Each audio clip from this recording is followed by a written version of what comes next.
It was a Tuesday morning, the kind of morning that felt ordinary. Coffee was brewing in kitchens across America. Children were heading to school. Office workers were stepping into elevators, loosening their ties, checking their emails. The sky over New York City was impossibly blue, clear, calm, and perfect. Nobody knew that within the next few hours, the world would never be the same again. It was September 11th, 2001, and somewhere above the eastern seaboard of the United States, 4 commercial airplanes had already been hijacked. But here's what most people don't know. They had been there for months, and yet, somehow, no one stopped it. This is the story of the deadliest terrorist attack in human history. The story of what happened that morning, why it happened, and what America did and didn't do in the years that followed. This is the full story of 9/11. Let's go back. Not to September 11th. Let's go back further. To understand what happened that morning, you have to understand a man named Osama bin Laden. Born in Saudi Arabia in 1957, bin Laden came from one of the wealthiest families in the Arab world. His father built roads. His family built empires. But Osama bin Laden had a different vision, a dark, violent, and deeply ideological one. In the 1980s, when the Soviet Union invaded Afghanistan, bin Laden traveled there to fight alongside the Mujahideen. He was radicalized, he was trained, and he was funded, ironically in part by the CIA, who saw the Afghan fighters as useful weapons against Soviet expansion. When the Soviets left, bin Laden didn't go home. He went looking for a new enemy, and he found one in the United States of America. He founded Al-Qaeda, which means the base in Arabic, a global terrorist network dedicated to one mission, attacking the West, and above all, America. He believed the US military presence in Saudi Arabia was a desecration of Holy Land. He believed America was the great oppressor of the Muslim world. And he believed violence was the only answer. Throughout the 1990s, Al-Qaeda struck. The 1993 World Trade Center bombing, the 1998 US embassy bombings in Africa that killed over 200 people, the 2000 attack on the USS Cole in Yemen. Each attack was a signal, a message, and each time America responded, but never decisively enough. Bin Laden was watching, and he was planning something far, far bigger. By the late 1990s, a plan had been set in motion. It was called the Plains Operation. Masterminded by a man named Khalid Sheikh Mohammed, it was audacious, terrifying, and almost unbelievable in its ambition. The plan was simple in concept, but complex in execution. Hijack commercial airplanes and use them as guided missiles against iconic American targets. 19 men were selected. Most were Saudi nationals. They entered the United States legally. They took flight lessons in Florida, Arizona, and Minnesota. They blended into American life. They paid with cash. They trained at gyms. They ate at diners. And they waited. But here is the part that will haunt you. In the summer of 2001, the CIA knew something was coming. The intelligence community was, in their own words, blinking red. Threat warnings were pouring in from multiple sources. On August 6, 2001, just 36 days before the attack, President George W. Bush received a classified briefing document. The title of that document? Bin Laden determined to strike in U.S. The document warned that Al-Qaeda was planning to hijack aircraft. It warned of suspicious activity inside America. And yet, no airports were put on high alert. No emergency task force was assembled. The summer went on, and the 19 hijackers continued their preparations. Someone inside the system already knew the danger, but the dots were never connected. September 11th, 2001, 7:59 a.m. American Airlines Flight 11 takes off from Boston's Logan Airport, bound for Los Angeles. On board, 81 passengers, 11 crew members, and 5 hijackers. At 8:14 a.m., the hijackers make their move. They storm the cockpit. They take control of the plane. Air traffic controllers hear something chilling over the radio. A voice, later believed to be hijacker Mohammed Atta, saying words meant for the passengers, but accidentally broadcast to the ground. "We have some planes. Just stay quiet and you'll be okay. We are returning to the airport." We have some planes, plural. At 8:46 a.m., Flight 11 slams into the North Tower of the World Trade Center at nearly 500 miles per hour. The impact tears through floors 93 to 99. A fireball erupts. Glass and steel explode outward, and for a few horrifying minutes, the world watches in disbelief, thinking it must be an accident.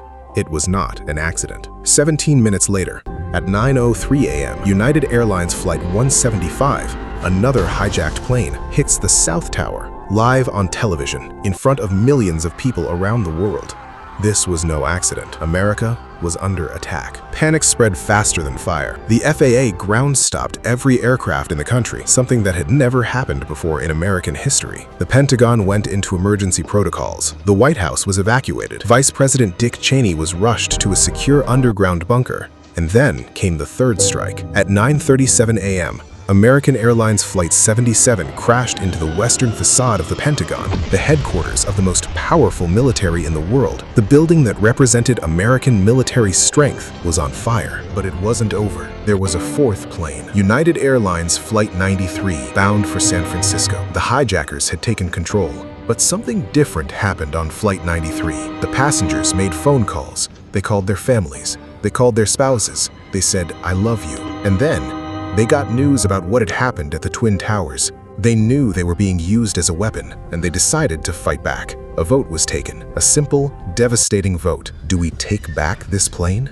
The answer was yes. Passengers rushed the cockpit. A struggle broke out at 30,000 feet. The hijackers rolled the plane. They pitched it. They tried to stop the uprising, but the passengers kept pushing.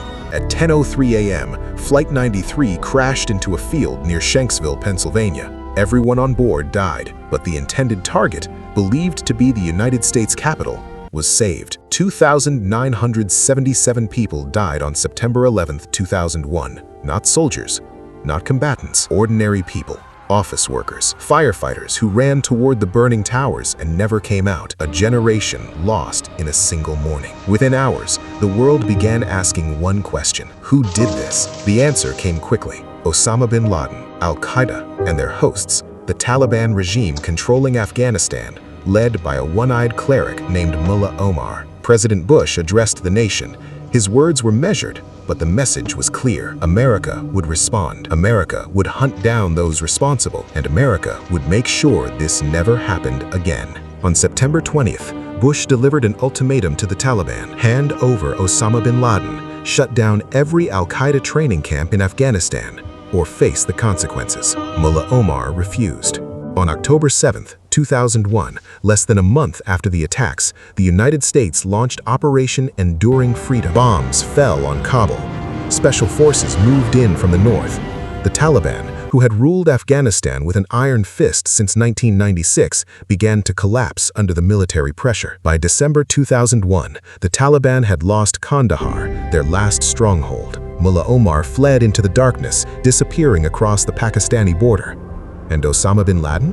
He escaped too, slipping through the mountains of Tora Bora, while American commanders made a decision they would later regret. They chose not to send in ground troops to seal the exits. Bin Laden vanished, and the war dragged on. What followed was the longest war in American history. The U.S. rebuilt Afghanistan, spent billions, trained an Afghan army, built schools, roads, hospitals. But the Taliban never truly disappeared. They regrouped, they waited, and slowly, year by year, they came back. In the meantime, America turned its attention to Iraq. In 2003, the Bush administration claimed, falsely as it would later be proven, that Saddam Hussein possessed weapons of mass destruction and had links to Al-Qaeda. The Iraq War began. Another country was torn apart, and the instability that followed would fuel new terrorist organizations far more brutal than Al-Qaeda. The world was changing, and not in the way anyone had hoped. Osama bin Laden remained hidden for nearly a decade. He moved between safe houses, he communicated through couriers, he released video messages taunting America, and the most powerful intelligence apparatus in human history, with unlimited budgets and satellites that could read a license plate from space, couldn't find him until they did. On May 2nd, 2011, nearly 10 years after 9/11, U.S. Navy SEALs from SEAL Team 6 landed in a compound in Abbottabad, Pakistan, a quiet, wealthy neighborhood just a mile from Pakistan's top military academy. And inside that compound, hiding behind walls topped with barbed wire, was Osama bin Laden. The operation lasted approximately 40 minutes. Bin Laden was found on the 3rd floor. He was shot and killed. His body was taken, identified through DNA testing, and buried at sea within 24 hours so that his grave could never become a shrine. President Obama addressed the nation just before midnight. Justice has been done. America erupted in celebration. But even in that moment of triumph, a quiet, uncomfortable question lingered, a question that has never been fully answered. How did bin Laden live for years in a large compound in a Pakistani military town without anyone knowing? The story of 9/11 didn't end with bin Laden's death. In 2021, 20 years after the attacks, the United States withdrew from Afghanistan. Within days, the Taliban swept back into power. The Afghan government collapsed. The Afghan army, trained, funded, and equipped by America for 2 decades, dissolved almost overnight. The very regime that had sheltered the 9/11 attackers was back in control of Kabul. 20 years, trillions of dollars, thousands of American lives, hundreds of thousands of Afghani lives, and the world returned to where it had started on September 10, 2001. So what do we make of all of it? 2,977 innocent people died on a Tuesday morning because a network of extremists, fueled by ideology, funded by wealthy donors, and ignored by intelligence agencies that had every warning they needed, executed a plan that should have been stopped. What followed was 2 decades of war, instability, and consequences that are still unfolding today across the Middle East, Central Asia, and beyond. The questions remain. History doesn't always give us clean answers, but it demands that we ask the questions. Because the 2,977 people who died that morning, the office workers, the firefighters, the flight attendants, the children on those planes, they deserve more than silence. They deserve the truth. Some events change history. September 11th didn't just change history, it changed what it means to feel safe. And 20 years later, we are still living inside that change.